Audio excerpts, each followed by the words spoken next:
Hi, അപ്പോൾ നമ്മൾ കഴിഞ്ഞ ക്ലാസ്സിൽ ബാക്ക് ചെയിൻ സ്റ്റിച്ച് എങ്ങനെ സ്റ്റിച്ച് ചെയ്യണമെന്ന് കണ്ടു. നമ്മൾ കൂടുതലും ഈ ബാക്ക് ചെയിൻ സ്റ്റിച്ച് യൂസ് ചെയ്യുന്നത് നെക്ക് ഡിസൈനുകളിലാണ്. അതുകൊണ്ട് തന്നെ നിങ്ങൾ ഇതുപോലെ കുറേ നെക്ക് ഡിസൈൻസ് വരച്ച് അതിൽ ബാക്ക് ചെയിൻ സ്റ്റിച്ച് ചെയ്ത് പ്രാക്ടീസ് ചെയ്യേണ്ടതാണ്. ഇത് നമ്മൾ കുർത്തികളിലൊക്കെ ഫ്രണ്ടിൽ വരച്ച് സ്റ്റിച്ച് ചെയ്യുന്ന നെക്ക് ഡിസൈനാണ്.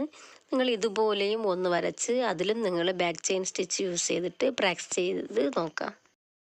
ഇന്ന് നമ്മൾ സ്റ്റിച്ച് ചെയ്യാൻ പോകുന്നത് ലൂപ്പ് ചെയിൻ സ്റ്റിച്ചാണ്. അപ്പോൾ നമുക്ക് എപ്പോഴുള്ളതുപോലെ തന്നെ ബാക്കിലോട്ടൊരു നോട്ട് ഇട്ട് കൊടുത്ത് സ്റ്റാർട്ട് ചെയ്യാം. ആദ്യം നമുക്ക് എപ്പോഴുള്ളതുപോലെ തന്നെ ഫ്രണ്ടിലോട്ടൊരു ചെയിൻ സ്റ്റിച്ച് ചെയ്ത് കൊടുക്കാം.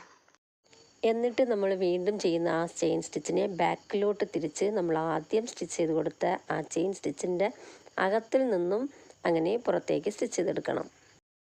ആദ്യം ഒരു ചെയിൻ സ്റ്റിച്ച് ഇട്ട് കൊടുക്കാം.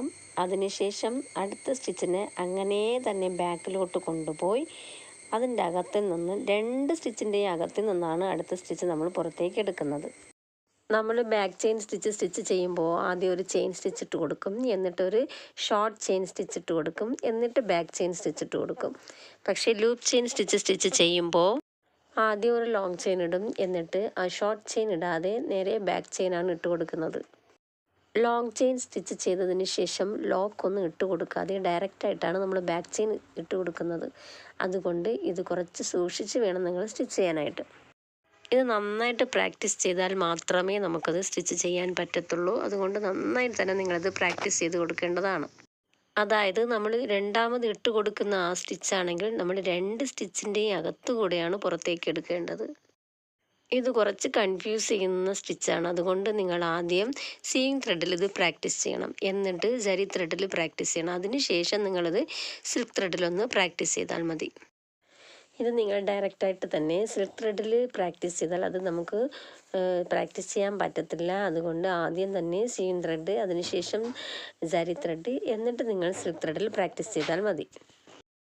ഈ ലൂപ്പ് ചെയിൻ കൂടുതലും നമുക്ക് കർവായിട്ട് വരുന്ന ഭാഗങ്ങളിലാണ് സ്റ്റിച്ച് ചെയ്ത് കൊടുക്കുന്നത്.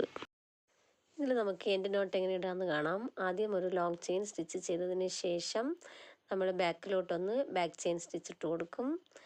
അതിനുശേഷം വീണ്ടും ഒരു ലോങ് ചെയിൻ ഇടും. ഇപ്രാവശ്യം ലോക്ക് ഇടുമ്പോൾ നമ്മൾ ആ ലോങ് ചെയിൻ ഇടാതെ തന്നെ അത് ഷോർട്ടായിട്ട് ഇട്ട് വേണം ലോക്ക് ഇടാൻ.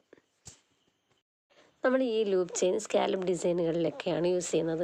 അതുകൊണ്ട് നിങ്ങളൊരു സ്കാലപ്പ് ഡിസൈൻ വരച്ചിട്ട് അതിൽ നിങ്ങളിങ്ങനെ സ്റ്റിച്ച് ചെയ്യാന്നുള്ളത് പ്രാക്ടീസ് ചെയ്ത് കൊടുക്കണം.